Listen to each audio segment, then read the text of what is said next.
আসসালামু আলাইকুম রহমতুল্লাহ। প্রিয় শিক্ষার্থী বন্ধুরা, ইজি অ্যাকাউন্টিং এর আজকের ক্লাসে তোমাদের স্বাগতম। আজকে আমরা BBA honours second year, third year অর্থাৎ বিবিএ সকল ডিপার্টমেন্টের বাংলাদেশের করবিধি বা ট্যাক্সেশন ইন বাংলাদেশের একটি খাত, আয়ের খাত, অন্যান্য উৎস হতে আয় নিয়ে আলোচনা করব। এই অন্যান্য উৎস হতে আয়ের ধারা হচ্ছে 66 থেকে 69 পর্যন্ত, অর্থাৎ নতুন আয়কর আইনে 66 থেকে 69 ধারায় এই অন্যান্য উৎস হতে আয়ের আলোচনা করা হয়েছে। তো এখানে বাংলাদেশ করবিধি বইয়ের অন্যান্য খাতের আয়ের উৎস হতে আয় নিয়ে আলোচনা করব। এই অন্যান্য উৎস হতে আয় কিন্তু আগের আয়কর আইনেও ছিল, কিন্তু সেখান থেকে কিছু পরিবর্তন এখানে নিয়ে আসছে। পরিবর্তনগুলো হচ্ছে এখান থেকে আমাদের সঞ্চয়পত্র, ব্যাংক জমার সুদ, অর্থাৎ বিনিয়োগের রিটার্ন বলতে যেটা বোঝায় আমরা বিনিয়োগের যে বিনিময়, সেই বিনিময় সম্পর্কিত লেনদেনগুলো এখান থেকে সরিয়ে আর্থিক পরিসম্পদ খাতে নিয়ে গেছে, যেটা আমরা তোমাদের দেখাইছিলাম। তো এখন শুধুমাত্র এখানে কিছু নির্দিষ্ট আইটেম রেখে দিয়েছে। তো সেই আইটেমগুলো আমরা যদি জানি তাহলে খুব সহজে আমরা অন্যান্য উৎস হতে আয়ের নির্ণয় করতে পারবো। তো চলো আমরা আমাদের ক্লাসটি শুরু করি। প্রথমে আমরা দেখব অন্যান্য উৎস হতে আয়ে কোন কোন আয়গুলো লিপিবদ্ধ হয়। এখানেও কিন্তু আমাদের মোটাঙ্কিত করে লিখতে হয়, কিছু কিছু আয়ের সাথে মোটাঙ্কিত করে লিখতে হবে। তো মোটাঙ্কিত কি সেটা আমরা আর্থিক পরিসম্পদ খাতে তোমাদের আলোচনা করেছিলাম, সেখানে তোমরা বুঝতে পারছো। এখানে আমরা কিভাবে মোটাঙ্কিত করতে হয় সেটা নিয়ে আলোচনা করব না, কিন্তু আমি দেখাই দিব তোমাদের কোনটাতে কত পার্সেন্ট মোটাঙ্কিত করতে হবে। প্রথমে আমরা এখানে লিখব অন্যান্য উৎস হতে আয়, রয়্যালিটি বা সত্ত্ববাড়া। এরকম রয়্যালিটি বা সত্ত্ববাড়া যদি থাকে সেটা 90 দিয়ে ভাগ 100 দিয়ে গুণ করে মোটাঙ্কিত করবা। এই রয়্যালিটির মধ্যে কি কি থাকতে পারে? গ্রন্থ সত্ত্ববাড়া, খনি সত্ত্ববাড়া, বাজার সত্ত্ববাড়া, প্যাটেন্ট সত্ত্ববাড়া, খেয়াঘাটের ভাড়া, এটা মোটাঙ্কিত না করাই ভালো। জাহাজ নোংরের স্থান হতে সত্ত্ববাড়া, এটা মোটাঙ্কিত করার দরকার নাই। লাইসেন্স সত্ত্ববাড়া, তারপর আছে প্রাইজ বন্ড সহ সকল লটারি পুরস্কার এবং জুয়া ও শব্দখেলা, শব্দপূরণ প্রতিযোগিতা, অর্থাৎ যেটা আমাদের লটারির বা ভাগ্য নির্ধারণী খেলার মাধ্যমে যেটা হয়, নির্ধারিত হয়, সেই ধরনের যত আয় আছে সবগুলো আয়কে 80 দিয়ে ভাগ 100 দিয়ে গুণ করে মোটাঙ্কিত করতে হবে। এখানে উৎসস্থলে 20% কর কর্তন করে রাখে, এটা তোমরা মনে রাখবা। সেই সাথে আমাদের ফিস ও কমিশন যদি থাকে তাহলে সেটা কারিগরি কৌশল ফিস হলে এটাকে 80 দিয়ে ভাগ 100 দিয়ে গুণ করবা। আর বাকি যেগুলো আছে এগুলো সরাসরি লিখবা।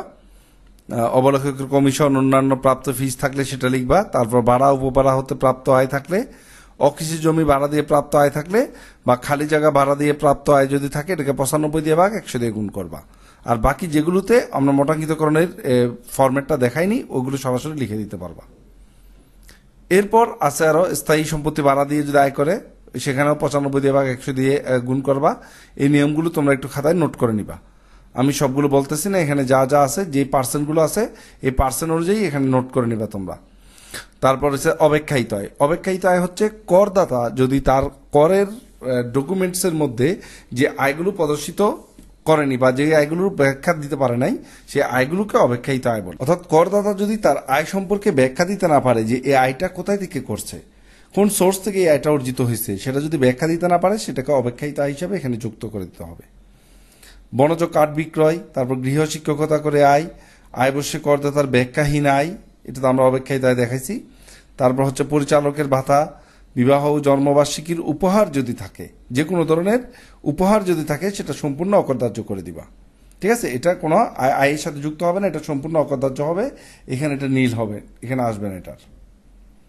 অন্যান্য আয় থাকলে সেটা লিখবা। সেই টোটাল আয়টা যোগ করার পর সেখান থেকে আমরা যদি কোনো খরচ থাকে সে খরচটা বাদ দিয়ে আমরা অন্যান্য খাতের আয়টা নির্ণয় করতে পারবো।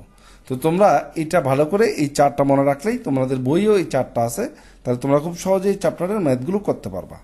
এবার আমরা প্র্যাকটিক্যালি এই ম্যাথগুলো করে দেখি। আমরা প্রথমে একটা ইজি ক্লাস 1-এ একটা এক্সাম্পল দেখি। এখানে বলা আছে নিম্নলিখিত তথ্যাবলী হতে জনাব রাফির 2022-23 আয় বর্ষে অন্যান্য উৎস খাতে আয় নির্ণয় করো।